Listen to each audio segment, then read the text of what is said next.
Okay, welcome to the class. Thank you for your presence. Today's a bit of a juicy subject. And what it really inspired me to offer this class about sex and sorcery is, well, a lot of things I've been seeing in my life, in my spiritual community. It's always this issue of sex and sorcery that seems to really get the better of everybody on a spiritual path. And it really seems to get the better of anybody, especially on a shamanic path. Like it's a kind of like obligatory shadow work that everybody needs to do. And it's just a question of time before you need to do it. It's like everybody thinks that they have all their issues sorted out. They think they know their shadow. And then they get a couple years into a spiritual path, and then the shadow starts to emerge from its hiding place and starts to do absolute ravaging on people's lives, you know? Or they think that they know their shadow until they get into a position of power. Then they get into a position of power, and then you're just like, you know, a hair's breadth away from scandal. Okay, so this issue, if we're really going to trace this issue of the relationship between sex and sorcery, and this is intimately related to shadow work, and intimately related particularly to people that are working a psychedelic path. Because psychedelics or entheogens, as I like to call them, they really amplify the parts of the human astral body that are inseparable from the Luciferic stuff. The Luciferic stuff, like stuff about sex, stuff about sorcery, stuff about inflation, stuff about megalomania, narcissism, egotism. You know, like the whole trope of a shaman who gets rich offering ayahuasca ceremonies, and then just wait for the scandals to come out. Just wait. It's almost inevitable. Now, why? We'll get into the why. Why is that inevitable? And it has to do with the constitution of the human astral body, the anatomy of the human astral body. To really get into this, we got to get into like kind of anthroposophical occultism and occult history and turn our eyes back to Lemuria, turn our eyes back to the story of the Garden of Eden, right back to the original fall. Okay, so the story in the Garden of Eden, this is representing in visual language, in pictorial language, an actual event that took place in the spiritual evolution of humanity. It was like the moment that the being that we call Lucifer entered into human evolution and started to shape and imprint upon the formation of the higher bodies of the human being. So imagine, okay. My child. Okay. Just wait for this to get sorted out. Okay. So the story goes that, you know, humanity was in its spiritual nursery. It was in its kind of spiritual infancy. It was not yet separated from the divine creative beings that were gradually building it, gradually forming it in the spiritual nursery. But then humanity was approached by this super sensible being, this fallen archangel that we call Lucifer. And Lucifer tempted humanity to kind of flee the crib prematurely. And in so doing, also separate its kind of, imagine it was on the teat of the cosmic mother, let's say, just use that image. And it kind of encouraged humanity. It's like, come on, grow up. You don't need that. You can be free. Leave the nursery and you'll be free. Leave the nursery and you'll become like gods. Leave the nursery and you won't have to obey absolutely everything that your divine parents tell you to do. You'll have freedom. And so this kind of primordial rebellion or primordial act of leaving home too soon. Imagine a kid who's like 13 years old, who's sick and tired of having to obey their parents. And they say, you know what, I'm running away from home. And they run away from home at 13, and then they fall in with like dangerous street criminals and drug dealers and prostitutes and stuff like that, right? And that's what happens, okay? So just imagine that kind of happened to humanity. Like once humanity kind of decided prematurely to emancipate itself from its divine parents, and this was under the urging and tempting of the being that we call Lucifer. Now, something happened in the formation of the human astral body. When that happened, the human astral body became a kind of freed from its permanent connection to the creator. It got kind of separated. And not only did it get separated, it became influenced by this Luciferic principle. The Luciferic principle is a kind of multifaceted principle. Namely, it has to do with freedom, but not just freedom to become as God. So the kind of the temptation of Lucifer is that he tempts humans with truths, but he distorts the time frame, as I've always said. So he says, it's like you don't read the fine print. He says, Lucifer says to humans, if you take this forbidden knowledge of good and evil, which represents the Luciferic knowledge, which could also be said to represent the psychedelic itself, depending on who you ask. But he said, if you take this knowledge, you will become as gods. Now that's true. But he doesn't say that before you become as gods, you need to go through this huge multi-billion year process of falling and then receiving a redeemer and then working with the redeemer to like gradually redeem yourself and then become as gods. He mixes truths with lies. It's actually true what he said, but it was wrapped in a deception specifically about time frame. And this is the whole dynamic about why Luciferic influence causes inflation. It causes people to go for the truth too soon. So imagine it's like you give somebody power before they can handle it. Maybe they're destined to have power. And maybe the Luciferic temptation is, you know what, you're a leader. You need to be leading because you're a leader. I can see it in your soul. You're a natural leader. That may be true. But if you give somebody that when they're in their 20s, they're going to screw it up. They're not ripe yet. They haven't ripened. Their soul hasn't ripened through suffering. Their soul hasn't ripened through humiliation. Their soul hasn't become humbled enough to handle it. So that's, again, the Luciferic thing, giving too much too soon and giving too much freedom too soon. It's like humanity's destined to have freedom, but they were always destined to be free. But they were being nursed in the spiritual nursery for a while in order for them to develop the maturity to handle the freedom properly so that they wouldn't get deceived by Ahriman, so that they wouldn't fall into all sorts of things that humanity fell into. So the soul, the astral body wasn't ripe yet. It wasn't pure enough yet. It wasn't mature enough yet to handle the freedom. Lucifer came in, tempted the human being, the human kind of archetypal human being. The astral body got separated from the nursery, and then it got imprinted with the signature of Lucifer himself, this signature of rebelliousness and pride. So now if you look deep in the human psyche, this is what we call human nature. Now, human nature is to a large extent the result of Lucifer's influence on the human astral body. Human nature is inherently proud. Everybody has pride. It's the mother of all sins. It's like the hardest thing to overcome on the spiritual path. It's the most subtle thing. It's the shadow that everybody has to work on. And there's remedies for it, of course, like suffering and humiliation and getting smacked down. But like there's an inherent pride in the human soul. So that's one thing that the human soul received. And also an inherent rebelliousness. There's an inherent rebelliousness in the human soul. And like you can see that when kids hit puberty. Like when you really want to see the impact of the Luciferic impulse on the human soul, look at what happens to kids when they hit puberty. When they hit puberty, what happens? They get rebellious. They want to start carving out their individuality. They want to start defying authority. And also, they get sexual desires more.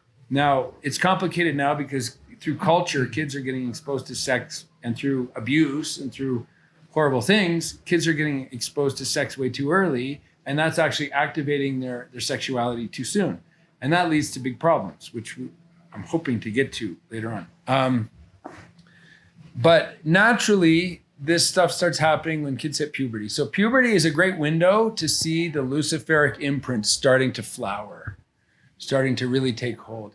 You see the instincts. You see like young teenage boys starting to dominate each other. I mean, you see this with children too. Don't get me wrong. Children can be horrible to each other. But you see women starting to use, young women, the first women in class to get boobs. Boy, do they get tempted to use those boobs. Like they really start to use it to draw attention, you know, like it's a big minefield of temptations that kids enter into when they hit puberty. So that's kind of evidence we can see in natural human development of this, what I'm calling this Luciferic impulse.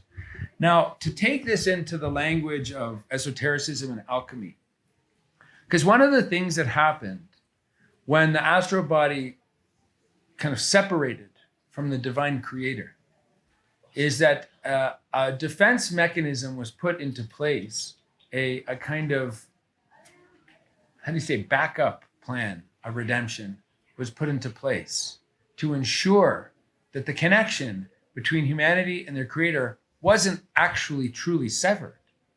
And that is the law of karma. Karma. Karma is what allows humans to be free and to do whatever they want, even if it's against the will of the creator, and do bad things and be free to do bad things. And yet, because they're making karma, that karma is a chain that connects them back to the creator. It's a guarantee that they can still stay connected to their divine creator, karma. So karma was kind of instilled, this whole concept of karma was instilled in the human astral body as a way to honor this rebellion and say, okay, you're free. You want to be free? Fine. I'm not going to dishonor your free will. Your first act of free will is saying, I want to be free. The creator says, I'm not going to dishonor your first act of free will by not allowing you to be free. You want to be free? Fine, you're free. But I'm going to plant this thing in you so that when you want to find your way back home, you can find your way back home. And that's karma. So the karma gets stored, and this is the genius of the creator and the genius of this divine plan. The karma ends up getting stored in the very part of the astral body where Lucifer had his influence. So we've talked in the past about the Mercurial spirit, or the Mercurial daemon, the Mercury spirit that's in every human psyche. It's in, when I say psyche, I mean astral body. Astral body and psyche are analogous. So the astral body contains this Luciferic imprint. It has desires, it has pride, it has hubris, it has all these things that come from the Luciferic impulse. But it also carries the pride. It also carries the karma. And so this Mercurial spirit is like a spirit that's in each individual soul. Every soul has their own version of the Mercurial spirit. It's a universal spirit. The alchemists call it the soul of the world, the anima mundi, the soul of the world. Every human being has this archetypal organ in their astral body. So we're talking like spiritual anatomy here. Everybody has an astral body, and every astral body has a Mercurial spirit, just like every physical body has a brain and a heart and lungs. Every astral body has a Mercurial spirit. It's like an organ in the astral body. And is this also called the collective unconscious? Well, yes, kind of. Yeah, this is like Jung's imagining of it as a kind of, that term gives us imagery of a kind of bank, like a kind of like huge pool where like there's everything, everybody's unconscious is in this pool. But like this is actually the spirit of the collective unconscious. Jung called it the spirit of the collective unconscious. It's the way that the collective unconscious manifests itself in you, in you, in you, in you. It's the way that it actually, it's the messenger of the collective unconscious, and not just the collective, but your personal unconscious. It's actually like, this is a hugely important concept in occultism. And if you understand this, you're going to be tempted to become a sorcerer. Because like this is something I'm getting to. Understanding these things open up the possibility of doing sorcery. Because once you understand this spirit and you know how to like tap into it consciously and work with it consciously, then a devil appears before you and says, hey, I got some ideas about how we can work with this. Because like this, once you have this knowledge, you can do stuff with this knowledge. Right? Question? Yeah. Just a minute, if you could clear this up for me. Do you incur karma if you are doing something and you're not intentionally hurting, or you're unconscious that you're hurting someone? Yeah. because That's what I thought. because like you need to make karma Yeah. for all the things you're doing unconsciously. And part of the divine wisdom of that is that the karma you make when it comes back to you will help you become more conscious. That's right. Because like evolution, spiritual evolution is about becoming more conscious, right? So the creator wouldn't be doing us any favors if it's like, well, I didn't mean to do it. Oh, well, I guess you don't make any karma then. It's like, you didn't mean to do it because you had this huge blind spot, and you had this huge blind spot because many, many lifetimes back, you haven't been doing your work. And so like, you got to make karma in order to illuminate this blind spot. So yeah. But it's all orchestrated towards this favoring of redemption, this movement of redemption. So to really work with this Mercurial spirit that's in ourself and that's in everybody in a good way, this is what the alchemists were doing. Like this is like white sorcerer, good, I don't know, white, black or whatever, good, bad, whatever. Like, I don't know what term to use. Let's call it redemptive alchemy. Redemptive alchemy and psychopathic, manipulative, destructive alchemy. These are the two, or we can say white magic and black magic, although those terms are a little bit inadequate. But so learning to work with the spirit in a redemptive way, this is what the Rosicrucian alchemists were doing. This is what we should be aspiring to do. There's a way to work, and this is what Jung was basically, without maybe fully realizing it, was paving the way when he cultivated his doctrine of individuation. Individuation implies kind of working with the spirit in a redemptive way. He didn't go so far into the occultism of Christianity. He didn't go so far into esoteric Christianity. And he kind of neglected to say, in order to work with the spirit in a redemptive way, you need to work with Christ. He didn't say that. He was kind of limiting himself to not talking esoterically. You know, he was talking about the Mercurial spirit in as much as he discovered it in himself and in his patients. And he called it a different name. He said it's the spirit of the unconscious or the spirit of the shadow. But his actual term for it was the spirit of the unconscious. And I've gone further and kind of named it like the guide of shadow work. The spirit is the guide of shadow work. So it has a couple qualities that are crucial in understanding its role in shadow work, understanding its role and how we can actually redeem and transform our karma. But it's also intimately related to sexuality, human sexuality, and sorcery. The same spirits related to our karma, our sexuality, and our sorcery. And that's why so much of our shadow and so much of our karma is related to our sexuality. So it stores karma. And in as such, it can be considered the spirit of truth. So in the Bible, Christ refers to the Comforter as the spirit of truth. And he uses like 3 words for the same entity. He calls it the Consolador, or the Comforter, or the Paraclete, right? He also calls it the Spirit of Truth, and he also calls it the Holy Spirit. So Holy Spirit, Spirit of Truth, Comforter. This is something that no churchian Christians understand, and I would be called a heretic for saying this, but this is like an occult secret. This spirit we're talking about, this Mercurial spirit, can be considered the hidden aspect of the Holy Spirit because it is, in truth, a spirit of truth. Think about it. But it's the shadow. It's the shadow of the spirit of truth. Like we can imagine the spirit of truth like, oh, like we get inspired by the Holy Spirit and then we say something true like Christ is King and you have to repent for your sins. And I'm inspired by the Holy Spirit. I'm speaking in the spirit of truth. That's one aspect of the spirit of truth. The other aspect of the spirit of truth is you're a pervert. Like deep down, you desire to molest little children. Like that is also a part of the spirit of truth. People carry all sorts of things inside of them that are hidden, but they're just hiding the truth. So like, for example, like you're proud, or like you secretly desire that person, or like you think you're better than that person, or like you act like you're humble, but you're really extremely arrogant. These kinds of shadow truths are still truths. They're hidden truths.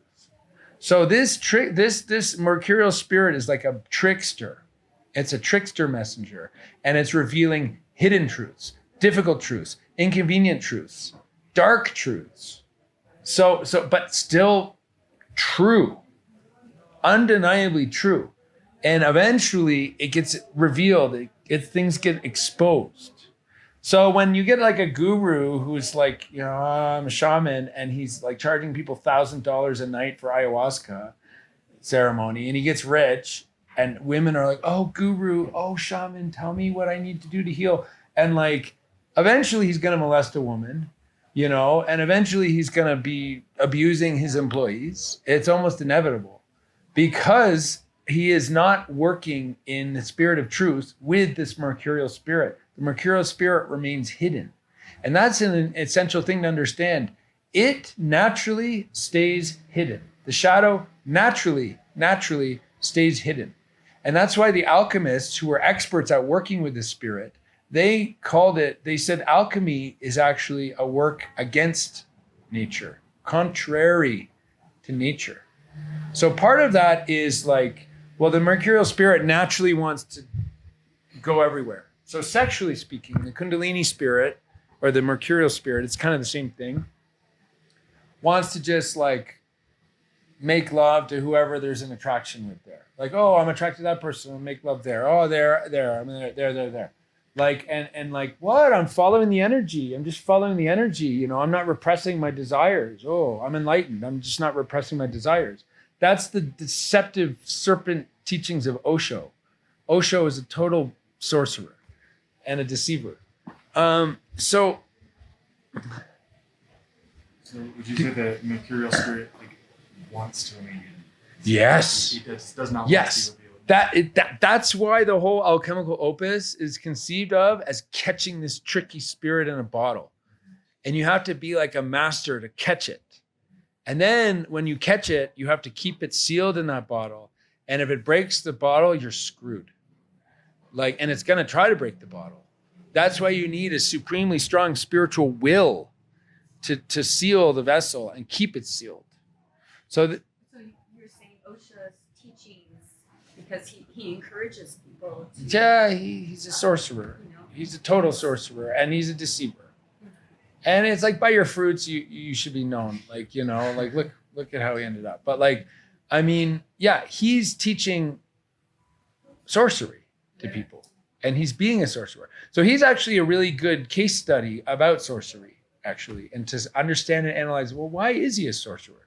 Like, sorcerers can have sublime knowledge, and they can be like, have a bright light around them. And you think, oh, he's illuminated. He has a bright light around him. But that light is Luciferic light. That light is not the light of the divine Sophia. That's not the light of divine purity. That's not the light of a master alchemist. That's a light of a bad alchemist, somebody who's constantly breaking the vessel and shattering other people's vessels as well. So we can look at this in terms of like sexuality, like polygamy and polyamory is like the equivalent of breaking the vessel. You're not catching that spirit. So the mercurial spirit, I'm kind of jumping ahead. The mercurial spirit is simultaneously a few things in us. It's the spirit of our unconscious. It's the revealer of our unconscious. It's the messenger of our unconscious. As such, it's the guide of shadow work. It's presenting to us the things in our own astral body that we need to karmically illuminate, that we need to redeem. Things in our karma that we need to work on and redeem and transform. So that's its role in healing. That's its role in kind of soul retrieval work. But it's also the spirit of sexuality. It's the spirit in us that orchestrates sexual chemistry with people. It's the spirit in us that turns us on. The mercurial spirit is often referred to as a devil. And the imagery of the devil with the horns and the tail and the pitchfork, right? That's the mercurial devil. That's not the satanic devil. And the church is really confused, like Satan and Mercury. And in the church, actually, the church made this kind of deliberate campaign to demonize Mercury. Because if you can demonize Mercury, you cut off shadow work, you cut off sexual alchemy, you cut off sorcery in a way, but you also prevent people from being able to see a different kind of sorcery. There's two different kinds of sorceries. There's Luciferic sorcery and there's Satanic sorcery, Aramanic sorcery. They combine the two. And you can combine the two But as well. They have combined the two. I'm just knowing from my upbringing, Lucifer is Satan. You know, that's- The church has deliberately confused the two because Lucifer, Mercury, the Mercurial spirit, is a little chunk of Lucifer, the little spark of Lucifer that's in all of us. Mhm. And we need to learn how to work with this little Luciferic spark in order to do individuation, in order to do shadow work, in order to manage our sexuality. You can't manage your sexuality. You can't manage relationships without this spark, without working consciously with this spark. If you don't know how to work consciously with this spark, good luck on getting married. Good luck. You're either you're gonna have affairs, or the guys are gonna get sucked into porn, and the women are gonna either like become alcoholics and medicate themselves to numb their pain and suffering, or there's gonna be constant fighting, constant bickering and spitting poison at each other, blaming, bitterness. I see it a lot. I'm sure it's been centuries, but I see it a lot in the spiritual communities. Women embracing Lilith, you know, like the dark feminine. Well, yeah. Well, there's something to that. They need to embrace it, but they need to catch Lilith in a vessel and illuminate her, because that's the manifestation of the dark mercurial spirit in women. That's the archetypal Mercury in women, and that Lilith is encoding not just the personal karma of the woman. If the woman was like raped as a child, then her Lilith is going to be vengeful. It's going to be like a powerful witch demon woman who's going to be able to like, who's dark, who's initiated into evil, but like can also be a protector. You know, it's not so simple to be like, oh, Lilith bad, Virgin Mary good. You know, Lilith, get out of here, Virgin Mary okay. You know, like that's not alchemy.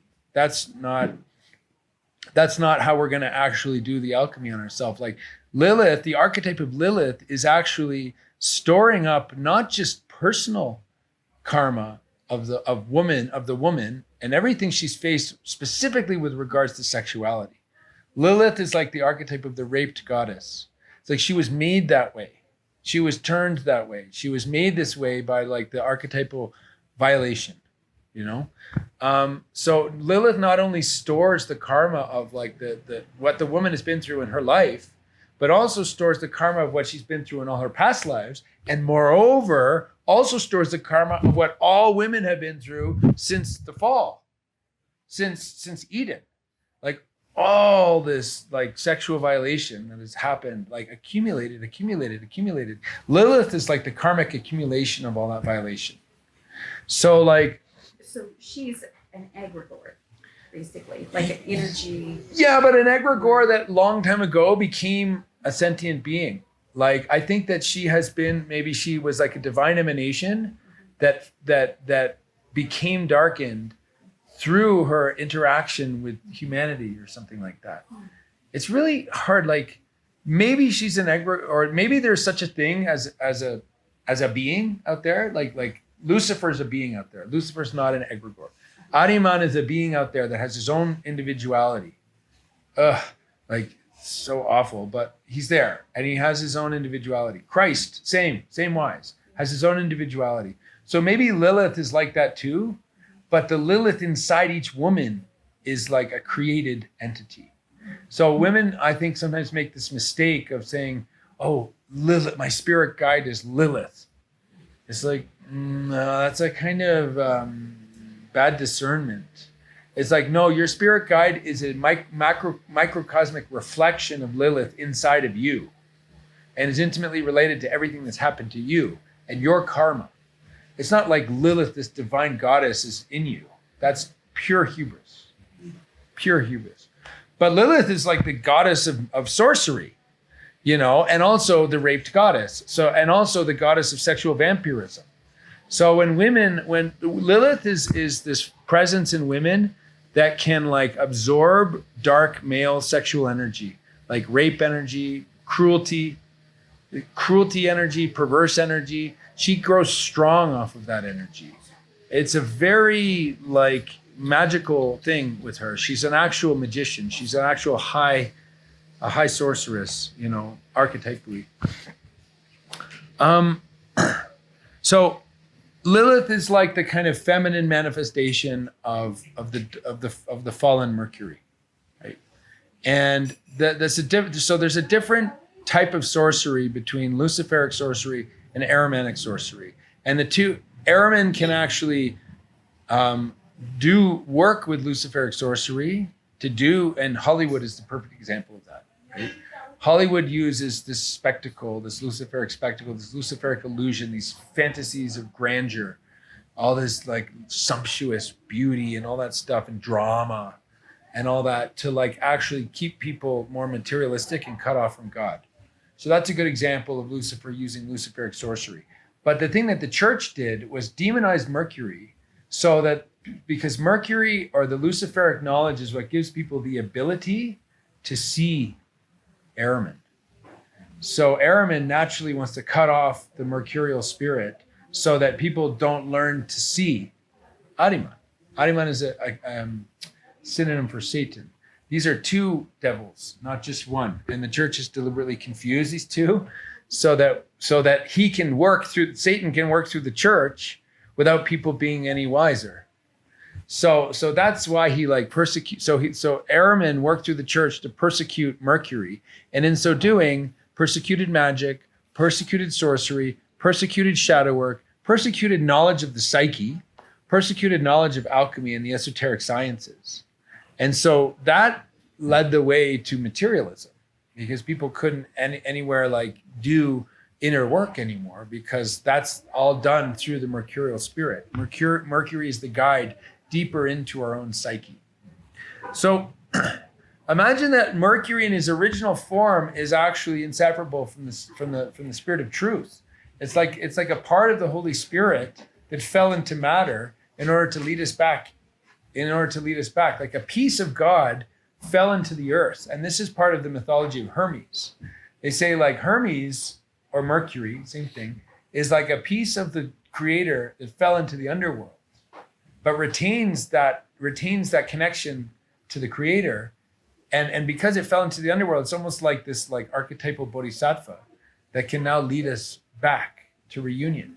So remember, this is the spark of karma that we got in the fall, that through which we can come back into union with the creator. It's the spark of yeah. So it's the light in the darkness, essentially.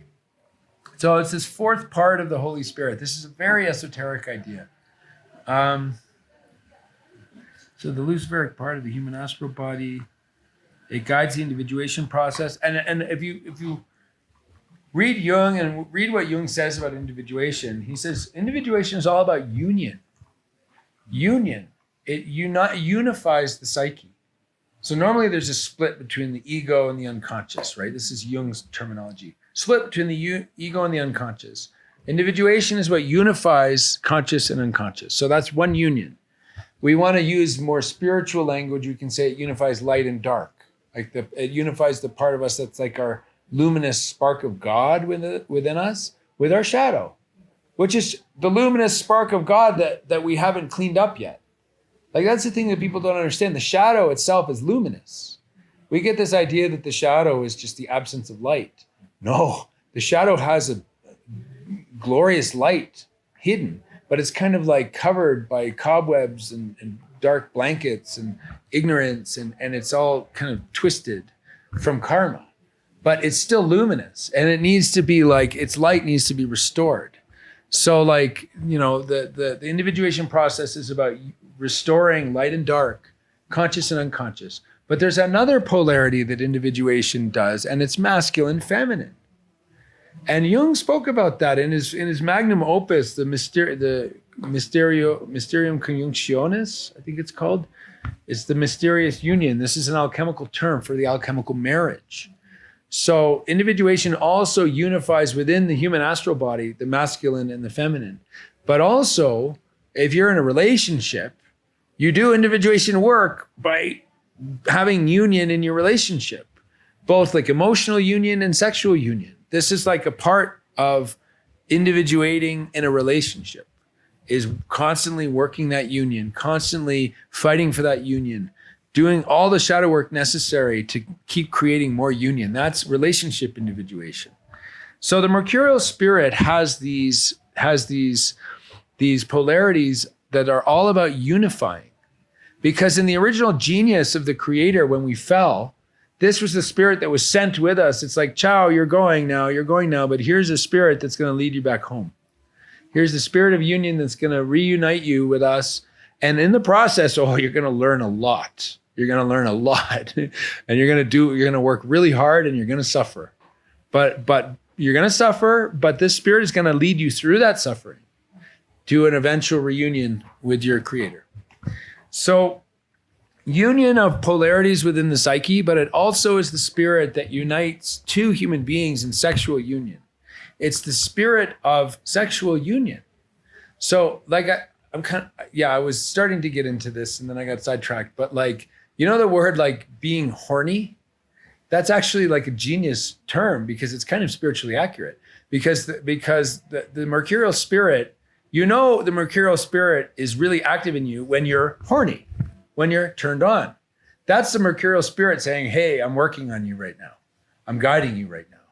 Like, and it's up to you to decide whether this guidance is something you should follow or not follow, because you can't always just follow the guidance of the Mercurial spirit because it itself is untamed. It itself is leading you into repeating your karma. You need to bring a new impulse into working with the spirit, like a Christ impulse, an impulse of redemption in your work with the spirit in order to not be led into your total ruin.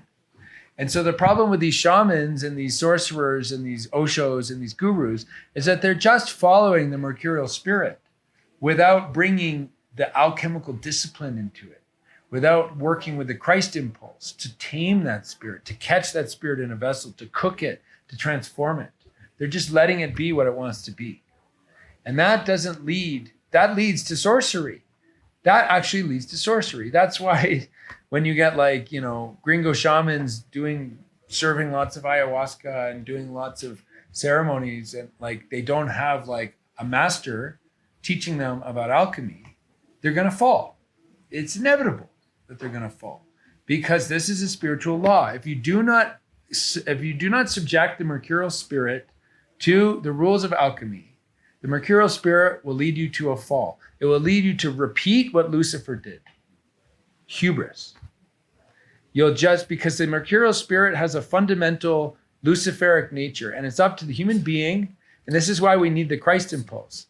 It's up to the human being to apply a new kind of standard, a new discipline to working with this Mercurial spirit. That's why the alchemists said, hey, alchemy is really hard. It's really contrary to human nature. You know, your Mercurial spirit wants you to follow your attractions. You need to rein that in. Your Mercurial spirit wants you to puff up and be like, become a sorcerer. You need to humble yourself. This is what we get from the Christ impulse. The Christ impulse brings us into humility. It brings us into self-sacrifice. It brings us into chastity. It brings us into a form of purity. And that is against human nature because human nature is Luciferic. The Christ impulse is not human nature. The Christ impulse is revolutionizing human nature, but it's not human nature. It's actually a contrary impulse to the Luciferic impulse. So, part of God hidden in the Luciferic part of the soul, it's the spirit of alchemy. We cover this union of light and dark, past and present. It also unifies. It's tough having a dog. Your dog today really She fell in the river. I know. Yeah. But I can't take it. I'm so sorry. It's all good. It's not your fault. It's the part of, okay. Please forgive me. So it's the part of, so not only does the Luciferic or the Mercurial spirit unify light and dark, male and female, it also unifies past and present, if you think about it, because it's constantly the ghost of our past. And so it's the ghost of our past that's showing up right in front of us in the present. And it's making us deal with our past in the present. It basically makes it impossible for us to run away from our past. So if we've done a lot of things in our past and we're like, oh, I don't do that anymore. Or like, oh yeah, I was a sex addict in the past, but I don't do that anymore. And then you get married and then you're like, I'm a faithful man. But then like the mercurial spirit shows up in like your pornography addiction, for example, or like it's going to show up and tempt you because you haven't dealt with your past yet. It does. So it allows you to like actually, it forces you to deal with your past, and it doesn't leave you alone until you deal with your past. So I cover this. It's the spirit of sex and sexual union. It's the spirit that actually orchestrates sexual chemistry between people. So you have in your conscious mind, like what you think you want in a partner, but then you have your mercurial spirit that is like, well, this is what you're attracted to, whether you like it or not. You know, it's like, oh, I like good guys. I like nice guys. But then your mercurial spirit makes you attracted to psychopathic, like vampire abusers, you know, or like, oh, I like women that would never cheat on me. I like a good woman, a good Christian woman. But then like your mercurial spirit is getting you attracted to the Lilith women. And if you can't find it in life, you find it in pornography. And then you get hooked on that pornography. I want to give a series of lectures about porn addiction one day because I have a lot to say about that. It's one of the great blights of our time. And anyway, I'm not going to get sidetracked on that. So it naturally wants to stay hidden. Well, this is we've covered this. It's like fundamentally naturally wants to stay hidden. And so you need a kind of alchemical mastery, a kind of like real spiritual genius to catch it. And it always, one of the ways it stays hidden is through projection. That's like the main way it stays hidden, right? Like you experience it in projection. You just hate that person for some reason. And that's your mercurial spirit hiding. So you know, oh, it's not me, it's that person, it's that person. And in this way, it stays hidden, you know, projection. Or like people live a double life. So, you know, like you get these pastors, like these priests or these pastors, and they spend all their waking days like praying to God and trying to be good Christians. But you don't want to know what they masturbate to. You know, you don't want to know about their masturbation life, or you don't want to know about like what's going on. Sex is like the main thing that exposes people's hypocrisies, because so many people are trying to be good people, but then you ask them about their masturbation habits, and you discover a lot when you people share about their masturbation habits. And people live this double life. They live double lives. Really, they're like, oh, they're all good on the surface, but their mercurial spirit is twisted, and they live in this kind of like division. You know, and here's the thing, you know, so believe it or not, I actually did an outline today. Usually I don't do that because there's such a big topic. I could go in so many different directions. So it hides in most people, and this is evidenced by the split with their sexual life and their moral life. Okay, and like really, like how many good Christian men are addicted to pornography? You know, how many men are addicted to pornography? I think it's got to be, any guesses? Probably more than 50%, like 60, more than 50 is my guess, like 60%. You know, that's a ton. And like, what's going on there? What's going on there spiritually is there's a complete split with their own mercurial spirit, and the mercurial spirit is getting hooked onto mercurial vampires. So pornography is like a black hole of alchemy. It's the arch nemesis of alchemy because it's the very epitome of breaking the vessel. It's the very epitome of breaking the vessel. And not only are you breaking the vessel, you're not even breaking it with a human being that can like give you an immediate payback on your karma. Like when you have an affair with somebody, you're making a lot of karma, and like that woman that you're having an affair with is going to call your wife. That woman that you're going to have an affair with is going to stalk you. That woman you're having an affair with is going to extort you for money or whatever. Like there's a lot of involvement in the karma of having an affair with another human being. And that's good because that busts open, that accelerates your evolution really quickly. Like when your affair blows up in your face and your wife finds out about it, I'm speaking for men, but like your wife finds out about it, like you're going to have to face your karma fast and you're going to have to suffer quickly. Pornography is so satanic in that you can hide it for years and years and years, and you're not even making karma with real human beings. You're making karma with spiritual succubi spirits that are just sucking your life force, preventing you from doing your individuation, preventing you from raising your spiritual energy, preventing you from illuminating your sexual energy. For years, just complete sabotage. And once it gets its hooks in you, like it just gets worse and worse and worse and worse. And it degenerates your soul completely. It basically drags your soul into hell completely. And it's really hard to get rid of because it's so easy to do. It's easy to not get caught. And even your partner can even tolerate it. Like, okay, yeah, my guy, he has this thing with porn, but he's a good provider, so I'll let it slide. It's not a real woman. It's just a fantasy. So it's not that harmful. No, it's total satanic. It's like your soul is being stuck in a satanic prison getting fed on. And it torments and it torments and it torments. And the only way, and if you try to stop it, it torments you even worse. Like that's because what's happening is you're imprinting your mercurial spirit. And you're basically getting into this situation in your astral body where your mercurial spirit is being enslaved by these satanic manifestations of the mercurial spirit. So, wow, and like when you consider how many people are stuck on this, it's really like a serious pandemic, a spiritual pandemic. So anyway, that's the arch enemy of alchemy, because alchemy is the art of working consciously with this energy to redeem it, to transform it, to illuminate it. So people that are working consciously with this spirit, can I just get a time check before you? Just after 1. Yeah, okay. People that are working consciously with the spirit, these are the people that we call shamans. Good shamans. These are the people that we call alchemists. The alchemists and the shamans are basically the same thing. Like I've always said this, and this is kind of something I've discovered, and I think I'm one of the few people actually teaching this, that shamanism and alchemy are essentially the same thing.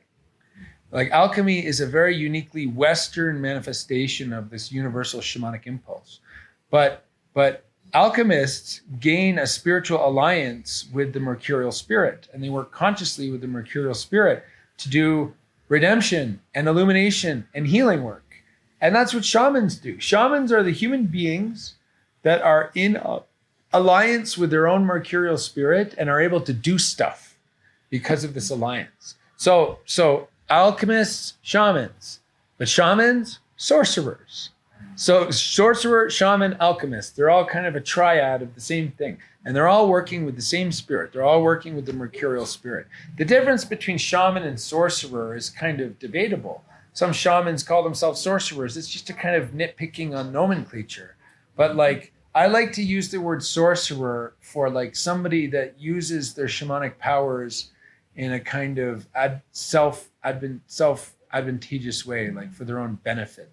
But that's me putting a negative connotation on the word sorcerer. Sorcerer doesn't necessarily need to have a negative connotation. The sorcerer could also be defined as somebody who uses magical knowledge to get stuff done. A wizard, a wise one, a sorcerer, a shaman, an alchemist. It's all the same thing. It's different cultural manifestations of the same phenomena. So really what's going on with alchemists is that they understand this mercurial spirit. They formed a conscious alliance with this spirit within themselves. And as such, they have an opportunity with their free will to use it for redemption alchemy or dark alchemy, like black magic, basically. It's just a question of what the person does with this knowledge. Because if you think about it, okay, so sorcery, mercurial spirit is also the spirit of, the mercurial spirit, spirit of sex, spirit of shadow work, spirit of individuation, also the spirit of sorcery. It's the spirit that is responsible for all acts of sorcery. When you put an intention to do something, you're basically communicating to your mercurial spirit, hey, go do this. And the mercurial spirit goes and does it for you. And because the mercurial spirit can travel, it's non-local. It can affect the mercurial spirit of other people. It can travel across the world to do something. It's not bound in this material world. It works in the astral realm. So it can navigate in the astral realm. you know the whole, just a little side note, like this is where the mythology of the genie in the bottle comes from. The jinn of the like Arabic shamanism. The jinn is the mercurial spirit. And the one who catches the genie in the bottle is really lucky because he can now use it to make wishes come true. Right? So this is it's the same thing. I'm talking about the mercurial spirit. If you can catch your mercurial spirit in a bottle, you can command it. You become its master. If you don't catch it in a bottle, it's your master. If you catch it in a bottle, you become its master. And it's rebellious, it doesn't want to be a master, but you've caught it and you can command it. And so a sorcerer who catches their mercurial spirit in their conscious vessel and can work with it consciously can command it to do stuff.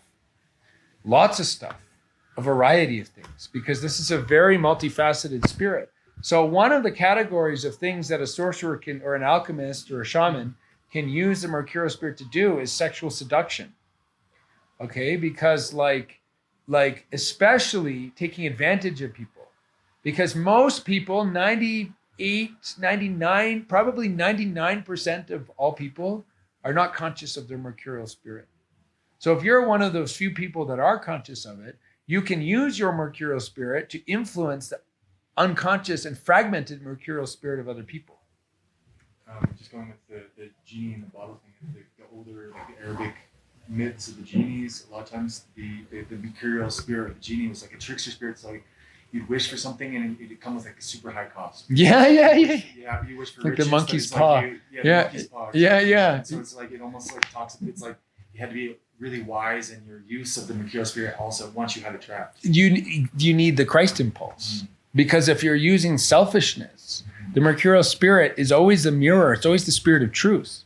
Even if you catch it in a bottle, it's still going to be the spirit of truth. It's going to reveal to you your own karma. So if you're being selfish and you say, hey, make that woman fall in love with me, it's going to give you that power, but it's going to backfire on you, And so that's why the true mastery and the true path of illumination for the alchemist is working with the mercurial spirit with the Christ impulse. The Christ impulse guides people on how to work with the mercurial spirit in a redemptive way, because the mercurial spirit on its own needs to learn the Christ impulse. It needs to be tamed. And what do we tame it with? We need a higher ethic to tame it with. If we don't tame it, it will deceive us. It will lead us to our ruin only by showing us ourselves. If we don't illuminate ourselves with this Christ impulse, then the mercurial spirit is going to just lead us deeper into a revelation of our own shadows. That's always what it does. So it'll betray us in the end if we're betraying ourselves. It'll betray us in the end if we're being selfish. If we're being selfish, it's going to manifest a higher spiritual truth because it's the spirit of truth. It's the trickster spirit of truth. So if we're being selfish, it's going to manifest the karma of that selfishness to us. And what's the karma of being selfish? Being alone. The karma of being selfishness is losing all your friends, losing your loved ones, destroying the love in your life. That's the karma of selfishness. And so the mercurial spirit will help that happen. It will actually accelerate that process of happening. So if you're working with the spirit, this is where sorcerers usually fall. Because most of them are not Christian sorcerers. The Rosicrucians were Christian sorcerers. That's why they're the ones we should be following. They're the alchemists who are actually discovering the elixir of life. They're the alchemists that are actually discovering the philosopher's stone. They're the ones that are actually creating healing everywhere they go, redemption everywhere they go, because they're Christian sorcerers. So. So this knowledge of sorcery that I'm telling you, it can be used in a Luciferic way. And we can see that most kind of in our own immediate life. If you hanging around, do you live here? Or are you visiting? No, How long have you been here? couple of weeks. Okay, maybe you haven't seen so much the culture of Pisac, but Pisac is a kind of it's a cool kind of crossroads where there's all sorts of shamans and all sorts of psychedelic ceremonies going on, and there's a certain shadow in Pisac that's could be called a Luciferic shadow. It's a bunch of like kids thinking they're big boys, you know. It's a bunch of like novices thinking that they're maestros and masters, and like and they fall into kind of Luciferic sorcery. And Luciferic sorcery really manifests a lot with sexual intrigue and ego games, like ego battles. So ego, sex, money. Money can be considered Luciferic too, but like anything dealing with inflation is Luciferic. This is the kind of small time sorcery that we see here in PSAC. But there's like the high level Satanic sorcery that's being practiced by the rulers of the material world, like the most powerful people on the earth, the really evil initiates of Ahriman, Satan. They're practicing a kind of sorcery that works also with the Mercurial spirit, but in a really twisted kind of way. So what they do, they're experts, their kind of sorcery is about soul capture, soul enslavement, and soul domination. And this is also carried out through the Mercurial spirit. So what happens is trauma is inflicted. What trauma does is it splits the Mercurial spirit and it puts the Mercurial spirit in a kind of prison. Once the Mercurial spirit is put in a kind of spiritual prison in the astral realm, it can be subjected to various forms of torture, brainwashing, and it can be enslaved and turned into various things. So if a woman is like sexually traumatized at a young age, her feminine Mercurial spirit, her sexuality, her sexual fire gets fragmented and then turned into something. It gets prostitutized. It gets turned into a kind of satanic prostitute. And then the black magician can use their Mercurial spirit to order and enslave and dominate that prostitutized feminine Mercury, and like turned into a kind of like pimped out, basically, spiritually pimped out, and turned into a kind of sex slave. That's one thing. But also, if you inflict a kind of violent trauma, then the piece of the Mercury, the piece of the astral body gets split off, and it's full of rage. It's full of a sense of injustice. So let's say a people gets persecuted, right? That the Mercurial spirit in that people, the collective Mercurial spirit, becomes full of rage. Then the black magician can use that rage and direct it. Can use their own Mercurial spirit to go and kind of like, that person, you need to, and like can direct scapegoating. So these black magicians can create wars. They become masters of using people's traumas and weaponizing people's traumas. But the way that this weaponization gets carried out is by way of the Mercurial spirit. It's still the Mercurial spirit doing that. And the Mercurial spirit of a really satanically evil black magician is like, wow, it's really, really psychopathic and really, really evil, because the black magician has turned their Mercurial spirit into this evil. It's actually the Mercurial spirit that's the black magician. The man ceases to become a human, actually. They become like a slave of Satan, but like they think they're the black magician. But actually, the black magician is their Mercurial spirit. Their Mercurial spirit gets turned into the black magician. And that Mercurial spirit black magician can like communicate things to the magician, can communicate things like, hey, if you want to really control people, you can do this and do that. If you want to really control the masses, create this psyop, and then you'll be playing on this trauma and that trauma. There's one trauma that's being exploited in Western civilization is the one of the many is the centuries and centuries of war between Christians and Muslims. Okay, that has taken place. That started in like year 700 and something, and that was going on in Spain for almost 700 years. Imagine that trauma. Imagine how that stores into the karma. This hatred. It's either them or us. It's either we dominate them or they dominate us. That's been the reality. That knowledge is being exploited. That ancestral trauma is being exploited by the current satanic black magicians by way of Mercurius, by creating propaganda. Mercurius is like the messenger of propaganda as well. So like whenever you're receiving propaganda, this is like an enslaved Mercurius giving messages. And so like there's a kind of black magic happening in the world now to like harness this ancestral trauma of Christians in an irreconcilable conflict with Muslims. And this is being generated right now. They're creating refugee crises because they're putting a time bomb in Europe. Like, it's like, okay, let's bomb the Middle East and create all these refugees that go into, this is what the black magicians are consciously thinking. They're saying, okay, we have this ancestral shadow trauma that we can work with. This is the fuel for our working. We're going to create a refugee crisis. We're going to flood Europe with all of these like these Muslim refugees, and they're going to like take over all these European cultures. And then there's going to be this irreconcilable conflict. Now we're going to start making like propaganda that sets Christians against Muslims and Muslims against Christians, and we're just going to stoke this anarchy. That's just an example of a kind of evil sorcery that's taking place. But it's still using the Mercurial spirit, who is giving people knowledge of how to exploit trauma.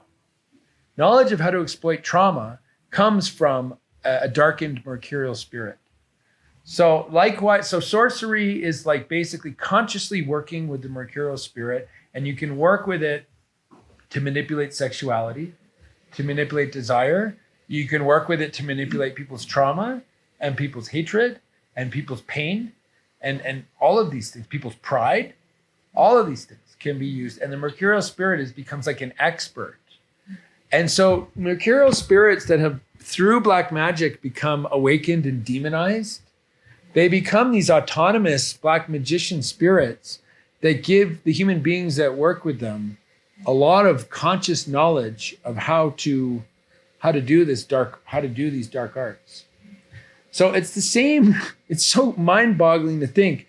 It's the same spirits, these spirits that are like the worst black magicians on earth are originally part of the Godhead. And like, what a huge like gap. Like, how far have they fallen? You know, but these black magician Mercurial spirits are actually reflecting the karma of the black magicians that have created them in the first place. So these black magicians are not going to be saved or redeemed until these Mercurial spirits that are like right now pure evil become illuminated. You know, so that's a huge, long journey of illumination. So it's not going to be in our lifetime. It's not going to be in our epoch. It's not going to be in. It's going to be not even going to be in our root race. It's not even going to be in this embodiment of Earth. It's going to be in the Venus embodiment. Like I'm nerding out on kind of Steiner cosmology for a moment, but like this stuff needs to happen in Venus or Jupiter. You know, like I think the final window for the black magicians to get redeemed is Venus. Something like that, you know. So but we're talking millions of years. We're talking billions. Yeah, right. Yeah, like we're talking like when time doesn't even exist in the same way anymore. We're talking when the Earth is merged with the sun. You know, this is a cosmic story that's taking place. So like, we're right in the middle of it all right now. Like we're right in the fulcrum point. Like the mystery of Golgotha only happened 2,000 years ago. In cosmic scope, 2,000 years ago is yesterday. So we're not right at the exact midpoint, because the exact midpoint was the crucifixion of Christ. That was like the exact midpoint of the cosmos. We're like just after the exact midpoint of the cosmos. But 2,000 years later, for humans, that's a long time. We're now reaching a point of being able to work with the Christ impulse and being able to work with the Mercurial spirit in a new way. New avenues of alchemy are opening. And this has to do with prophecies of the second coming of Christ, something I've talked about in previous classes. We can now work with the Christ impulse to directly transform our own Mercurial spirit, to directly transform our own karma. When we do that, we're actually on the vanguard of this cosmic movement that needs to take place, of redeeming black magic, redeeming Ahriman, redeeming all the black magicians and all the evil that they're doing to Earth. So like, we're kind of getting a head start with just doing it in our own humble way on ourselves. a lot of people in PSAC I found have a lot of karma with black magic. A lot of people that I serve Daimi to, I can tell they have past lifetimes with black magic. I have a past lifetime with black magic. Like I know this. I've already worked on this with myself. That's why I know this stuff. That's why I can teach about this stuff. Like, so a lot of people that are here have at least one lifetime where they fell into like dark sorcery, sexual sorcery, torture, stuff like that. I don't know, and so people now in this lifetime have a chance to like really redeem that so that they become good sorcerers and that they can now lead the way. The people that were once bad sorcerers that become good sorcerers, they're the very ones that need to go and save the bad sorcerers. Like that's the whole shamanic pattern. Like the wounded healer becomes an expert in healing those with the same wound that they had. So like people that were drug addicts, they naturally become drug rehab experts. People that were like victims of child sex trafficking, they're the ones that are therapists for victims of sex trafficking. Like, so it works like that. It's like that with sorcery too. So like, I'm a kind of like turned around sorcerer. Like I fell into sorcery at a stage in my 20s. And like, because of the karma that I had in a past lifetime. But then I got into the Daimi path, which is a Christian path. And I like worked on all that. I like illuminated all that. So now my karma is to like, I have to deal with this shit now. So like I get sent a lot of people that are like little wannabe sorcerers. And even a lot of people in my church are like people that like are struggling with this shadow in themselves. And I can see it because I had it and I worked on it. I faced it in myself. So now I can like see it in them and I can actually help them. So this is like an important movement that's taking place in not just in our lives, not just on Earth, but in the cosmos. This is like a fulcrum point where the fall is being transformed. The Mercurial spirit recorded the fall and has recorded all the karma of the fall. And now, if we have this possibility of working with the Mercurial spirit and the Christ impulse, that creates like this, now the story is changing. The story is flipping. The momentum is changing. We're at this fulcrum point where this work of redeeming sorcery is happening for the first time. And not just sorcery too, but sexuality. So the sorcery and sexuality are kind of like concomitant shadows. They're kind of like overlapping shadows.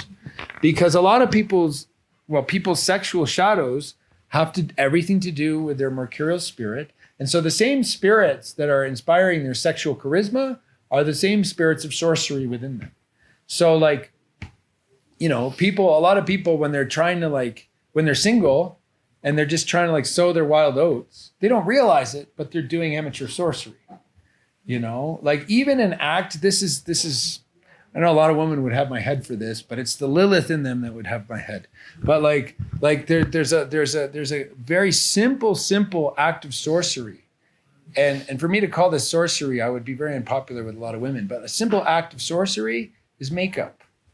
Makeup is a very beginner level form of sorcery. Painting fingernails.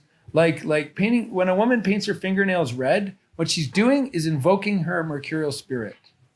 And like when she puts a certain like the look of makeup on or dresses a certain way, she's invoking her Mercurial spirit. Perfectly good to attract somebody. Like that's what you want to do if you want to attract people, because the Mercurial spirit is the sexual magnet. When people have their Mercurial spirit really active in them, really strong in them, they have what's called sexual magnetism. They are magnetizing attraction. Okay? It's a question of what you do with it. Like, do you magnetize sexual attraction in order to aggrandize yourself? Or do you magnetize sexual attraction because you're looking for a husband and you want to get married and have a family? Like, aggrandizing yourself is Luciferic, and that carries with it its own karma.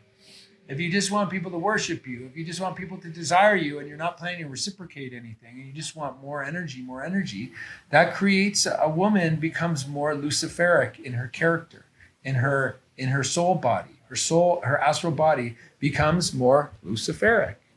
And then that becomes harder and harder for them to actually do their shadow work, So this simple act that is so commonplace. I mean, like for most women, it's like routine to put on makeup. It's like abnormal not to go out the door wearing makeup.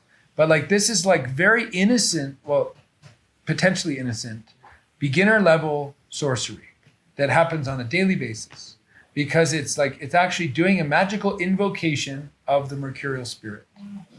Same thing with guys, you know, like. So Andrew, could you flip that and say that it's innocent for men to start out and be totally motivated to get money, because getting money is in their mind a way to attract many women. Yeah. So that's kind of the.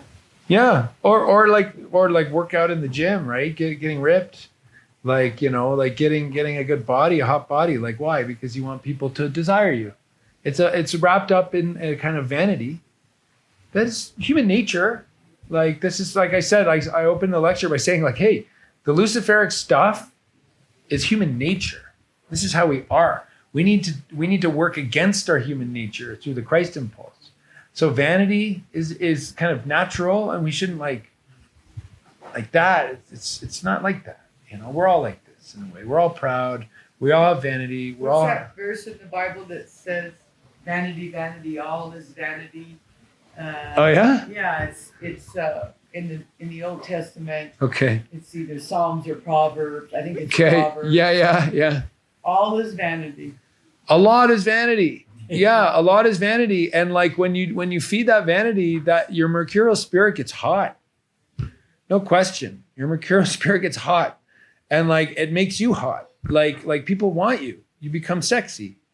You know, and everybody's pursuing this sexiness because they want the magnetism. They want the magnetism because it feels good, you know, and people desire you. It feels good. But like, that's not good alchemy. That's not transmuting the Mercurial spirit. That's just repeating the Luciferic impulse. The Luciferic impulse is, I'm the most beautiful. I'm the glorious. I'm going to relish in how beautiful I am until I get my ass kicked out of heaven and fall, you know? And so like the Mercurial spirit, if not subjected to the rigorous discipline of alchemy, naturally leads us to repeat the sin of Lucifer. Narcissism, vanity, hubris, falling. It leads to a fall, you know?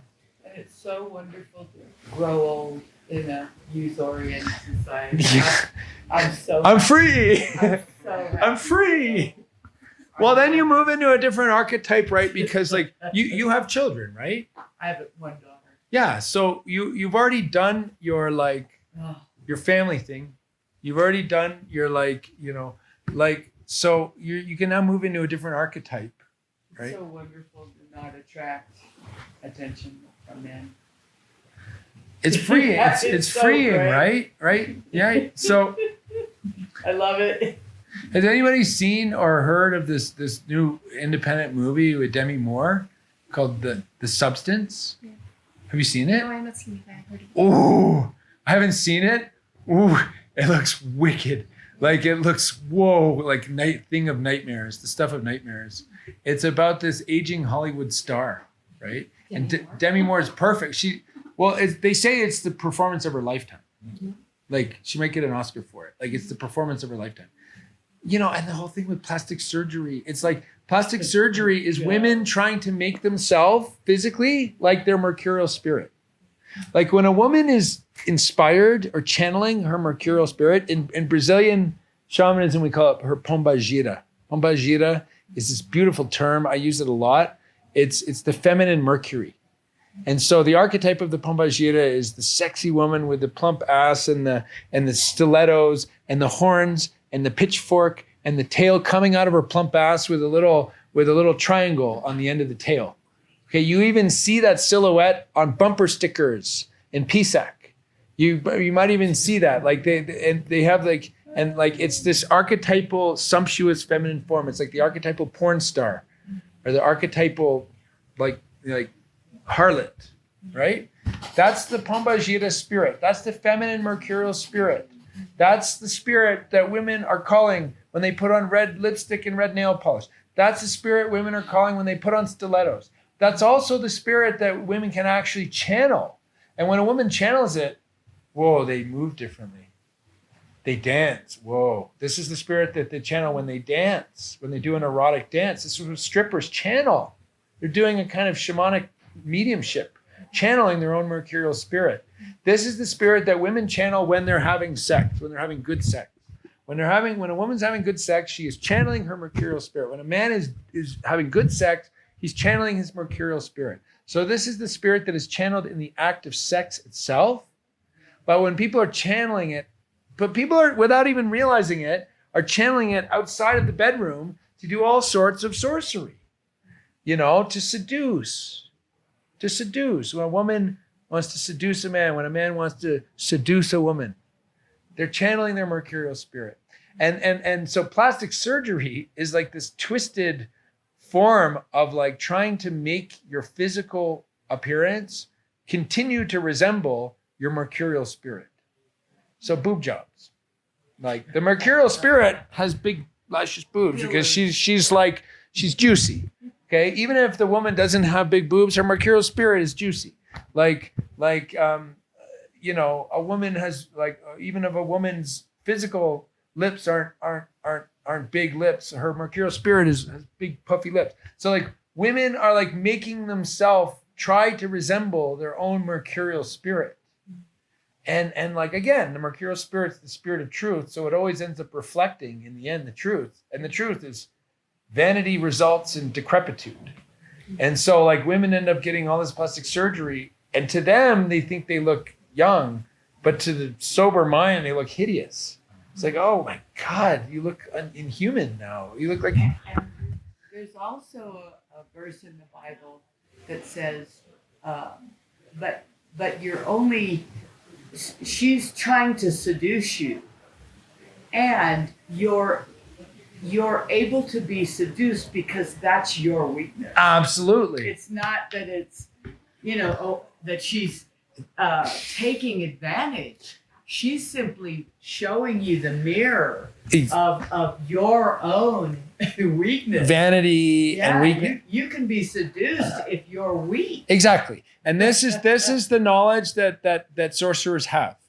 And that the mercurial spirit can only work and manipulate people based on what they have in their shadow.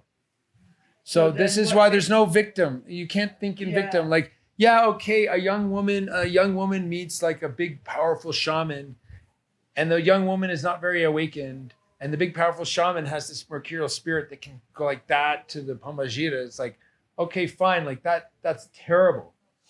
But she herself was wanting it. That's right. Like deep down. And or something from a past, something that she's not aware of. And this is what's super complicated, and this will never hold up in court, and this will get me lynched by a woke mob. Absolutely lynched. But like you cannot say to a woman who's been sexually assaulted by a sorcerer, part of you was calling for it. Part of you wanted it. That's called re-traumatizing. What's it called? Re-assaulting or re-traumatizing. And actually, like, you remember we said like the mercurial spirit doesn't want to be seen? We can see this in sexual assault victim culture, especially in the shamanic world, where you're not allowed to say that, you're not allowed to point at the Pambajita and the woman. You're not allowed to say, okay, fine. Like, yes, the shaman used his Eshu, his Mercury, to harness your trauma, to harness your submissiveness, to harness your this and that, and put you in a spell, put you in a trance, and then have sex with you. Like, okay, we can talk about that. But we're not allowed to talk about, well, yes, but you, like, your Pambajita was like, I'm available, I want you. I want a big, strong alpha male. Come and dominate me. We're not allowed to talk about that, And so that's the mercurial spirit also hiding. That's that spiritual bypass where the mercurial spirit is like, nope, nothing to see here. And that's keeping women stuck in this kind of victim culture. And that's not going to help anything. The super radical thing is to say there are no victims. And it's like you need to search inside your karma for something inside yourself that called this and willed for this to happen. Something inside you wanted to be the big alpha shaman's choice. You wanted to be chosen. You're not aware of that's in yourself. Something you're not aware of that's in yourself That needs to be illuminated so that you can stop being a victim and Amen. gain your power. Amen. Amen. And then become a sorcerer yourself, because if you can work with, see, the problem is, and I feel bad, but like when a lot of just in the case of the sexually abusive shaman, a lot of the women are like not aware of their own feminine Mercury, but the shaman is serving the medicine, and the medicine awakens their feminine Mercury. And so the shaman has this awakened Mercury that he's working consciously with. He's awakening their feminine Mercury, and he's just kind of manipulating their feminine Mercuries. They genuinely don't know what the heck is going on. They genuinely are being put under a spell. They're being abused.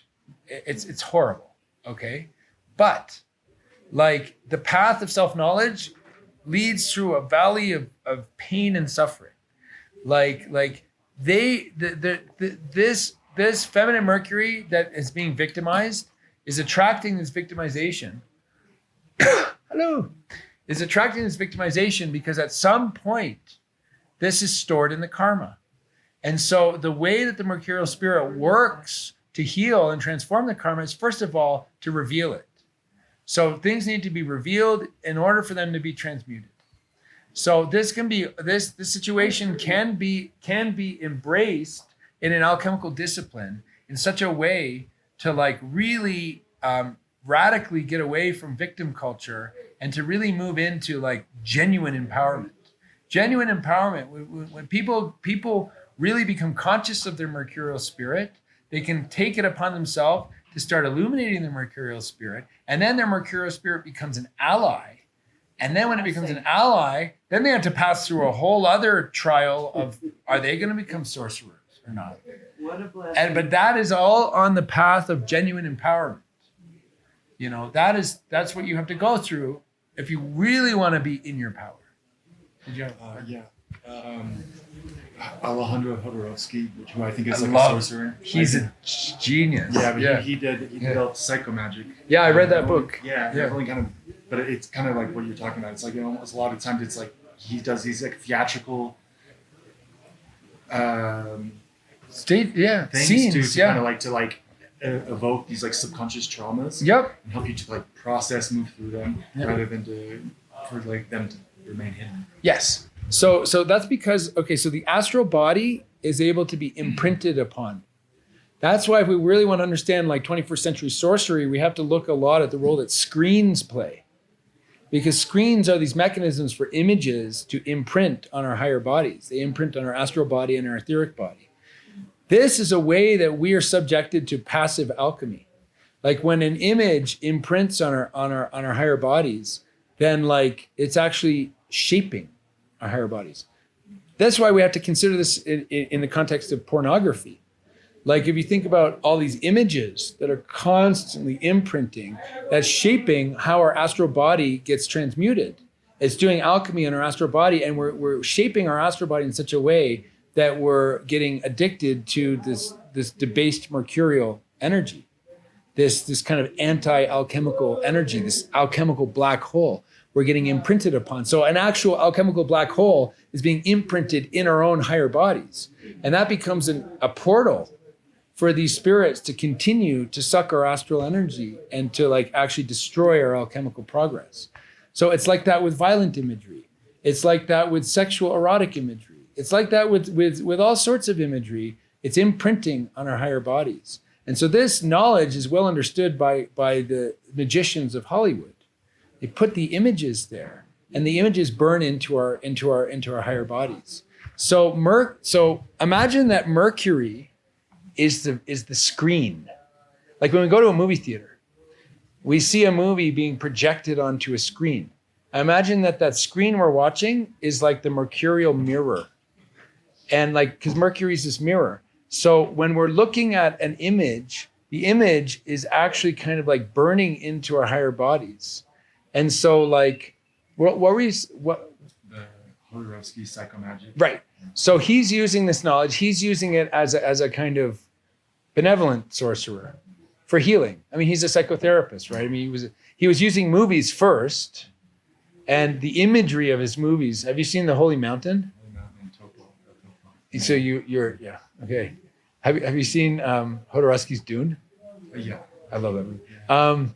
So he's a master of using imagery to imprint on our astral body to like awaken occult forces in us. Like he's doing it very deliberately towards a kind of individuation impulse. He's helping us to like do alchemy.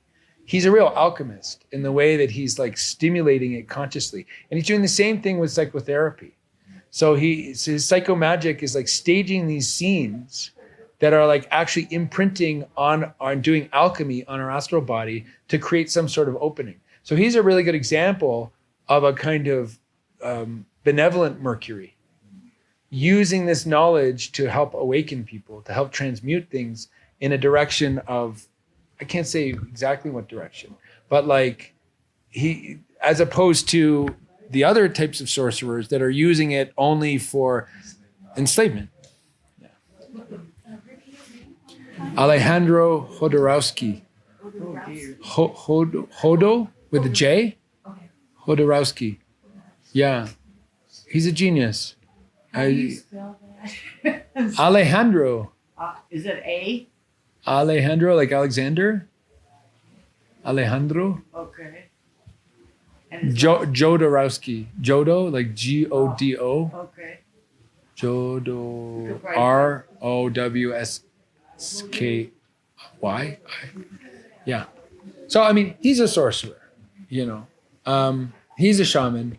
He's an alchemist. This is why we're saying like sorcerer, shaman, alchemist, kind of all the same thing. And you look at the themes of his movies, they're like journeys into hell and really a lot of times like disturbing imagery too, really surreal imagery. Like, yeah. Okay. Yeah. Do you have any thoughts about what's going on in Los Angeles and like burning Hollywood and the elites and it seems like it's an odd place to attack because these are the people that were pushing a lot of the alchemy. One thing I've learned is that the Aramanic forces sacrifice their own phalanxes. Like they use it until they'll use a vessel and they'll inhabit a vessel and they'll work through a vessel to do all this stuff and then they'll sacrifice the vessel. But also, it seems like kind of like we were talking about Jodorowsky's film. It sounds like a lot of these big events in world history have these theatrical elements to it as well, like 9/11, being like the tower or like the Gemini Tower. Exactly. Yeah. So the really most sophisticated black magicians are using imagery from the apocalypse, and they're using imagery from the tarot, and they're using occult imagery because to like do the same thing, to imprint these images on people. So Hollywood burning, you know, it seems, and this is appealing to the evangelical Christians who are like, it's God. It's God. It's not God. It's the satanic like technologies beaming down from space. Like it's so Araman is like using the Aramanic forces. It's really genius. Yeah. It's also the city of angels, right? Los Angeles. Because the Christians are saying this is Sodom and Gomorrah. You're being burned down. This is, and they'll see it as the work of God. It's Just like Trump surviving the assassination attempt. It's like because Trump is a messiah, right? Like because God saved Trump. No, it's a psyop, and like so all these psyops are being created to like actually stoke this biblical fanaticism in people. And so you're going to start seeing more and more imagery from the book of Revelation manifesting because the bad guys are using this imagery because they're all they're constantly counterfeiting God's truth. So like the whole story of Revelation is about like the coming of Christ in the clouds in great glory and like there and all these signs leading up to this coming of Christ, you know, and so they're because the Antichrist is counterfeiting the coming of Christ.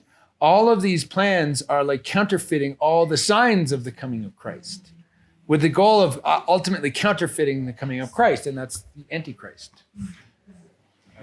So then Revelation's one of the signs is that they'll like sacrifice a red heifer without blemish. on the Temple of the Mao or whatever. The Mao is like a Muslim holy spot, and there's a guy in Texas that's breeding red heifers without blemishes and sending them off to Israel. You know what I mean? It's like this like weird behind the scenes production of revelations. Like, Yeah. So we like the book of Revelation the book of Revelation continues to be a source of prophecy and but also can potentially be used as a key of discernment in seeing how the signs are being falsified. Because if we work backwards, and this is a really key to understanding what's all these psyops all about? What's all this heading towards? If you go back, if you start with the goal, you have a key of discernment that you can work backwards from. And the goal is a false Christ, is the Antichrist. Then you can work backwards from that. And when you work backwards from that, that gives you discernment. So what time is it? 45. Okay. That's all for today. Thank you for your presence.